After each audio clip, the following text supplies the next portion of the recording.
don't want to blog.com, 'cause you don't have the time.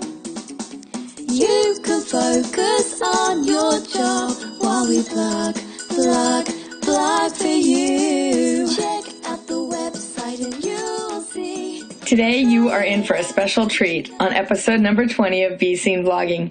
I'm Jen Miller and I'm about to share with you what really works. Today's episode is entitled Food for Thought, Sharing Recipes as Blog Posts.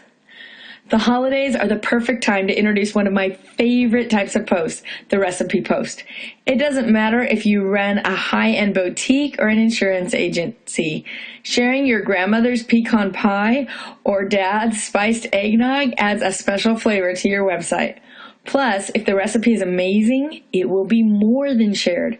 People will explain where and how and who they got the recipe from.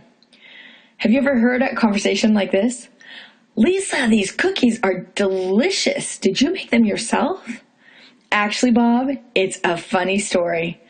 My insurance agent, Ryan Jones, had a link to the recipe on his website where he talked about how these cookies made him known in his office. He went to a party one year and became more known for the cookies than for being a top producer. He shared the recipe, so I figured it had to be good. Do you agree? I'll give you his contact information. You can call him for the recipe. The conversation could also be held over a cheese dip or chili, but the end result creates a memory of who and how the favored food originally was created. Have you ever connected with someone over a recipe exchange? Well, it can definitely happen virtually on your blog. My friend Caroline started a website with her sister-in-law at 2carolines.com. It's a baking site and contains some of the most delicious pies imaginable, among other recipes. Caroline has become somewhat of a local legend for her mad dessert skills, and the recipes on her website are requested by name in many social circles. Recipes are powerful.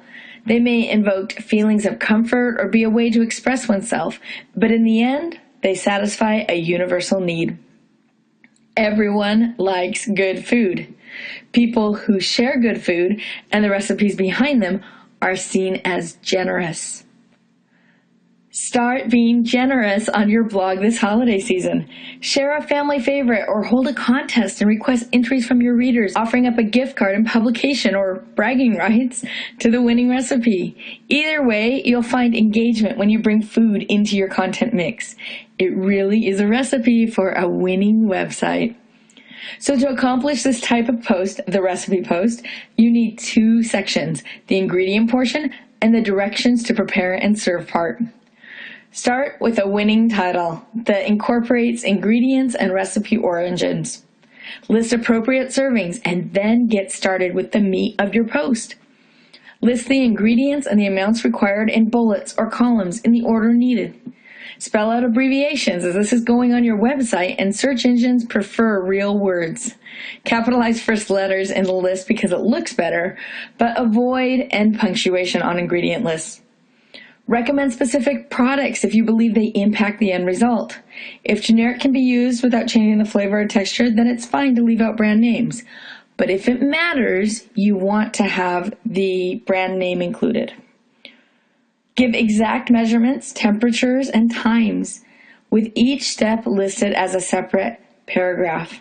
Keep instructions simple and short, but explain the process as needed. Include serving or garnish suggestions because people love them. And this last point is essential. Always test your recipe before sharing it. As a special holiday treat, I'm going to share one of my favorite recipes with you. Some of you know that I love to cook. I even went to culinary arts school for a couple of years. My kids always want me to bake over the holidays. And for me, all of that starts with a basic bread recipe. I craft cinnamon rolls, kolaches, dinner rolls, and more using the same recipe. And yet everyone loves them and thinks of them as unique. As we joke, we refer to the recipe as Mom's Buns. And each of my kids has participated in making them at least once. Here are the ingredients. A half cup of milk, 1/2 cup softened butter, 6 to 7 cups of flour, 2 tablespoons active dry or instant yeast. Instant makes everything rise more quickly, so that's what I usually use. 1/4 cup sugar, 1 teaspoon salt, 1/2 cup warm, not boiling water, and 2 eggs. If you'd like to add raisins or chocolate chips, you may, but those are optional. Step 1, preheat the oven to 375 degrees. Next, heat your milk and mix in the butter until it melts. Let this cool for 5 minutes and then incorporate 2 eggs. Step 2, in a large mixing bowl, combine 3 cups flour and the salt and mix well. Add warm water, yeast, and sugar together to proof. That means it needs to bubble up. After 5 minutes, you should see the yeast beginning to bubble, and then you can add the yeast mixture to the milk mixture and mix it all together very well. Next, add the remaining flour, a 1/2 cup at a time, stirring well after each addition until you see the dough starting to pull together. Turn the dough out onto a lightly floured surface and knead it, which means you mix it with your hands until it's smooth, kind of stretching the dough about 5 minutes. In step 3, you're going to cover the dough with a damp cloth and you're going to let it rest for 10 minutes if you're using that instant yeast, or 30 to 45 minutes if you're using active dry yeast. If you are making cinnamon rolls, you're going to use this time to mix together your brown sugar and cinnamon and the melted butter, since you're waiting anyway. Step 4, you're going to roll out your dough into a 12 by 9 inch rectangle and let it rest for 5 minutes. You're going to spread that dough with butter and the sugar mixture if you're making cinnamon rolls, and then sprinkle with either raisins or chocolate chips if you desire. And then you're going to roll the dough and pinch the seam to seal. This you will cut into 12 equal sized rolls, and then you're going to place the cut side up on a baking sheet, or if you want something special, I like to put them in muffin cups, like a muffin tin, because then they rise up like little castles when they cook. It's kind of a special look. It's kind of fun. You're going to cover and let these rise until they double, about 30 minutes. Then step 5, you're going to go back over to your oven that you've already preheated, and you're going to bake them for 20 minutes or until they are lightly brown. Then you're going to remove the rolls from the muffin tin and serve warm. If you'd like to frost, you can. In my family, we never get to that stage because they're so good and they just want to be eaten up, and it's less sugar for my kids in the long run. So I hope you have a festive holiday season and find some time to make and share your recipes on your blog.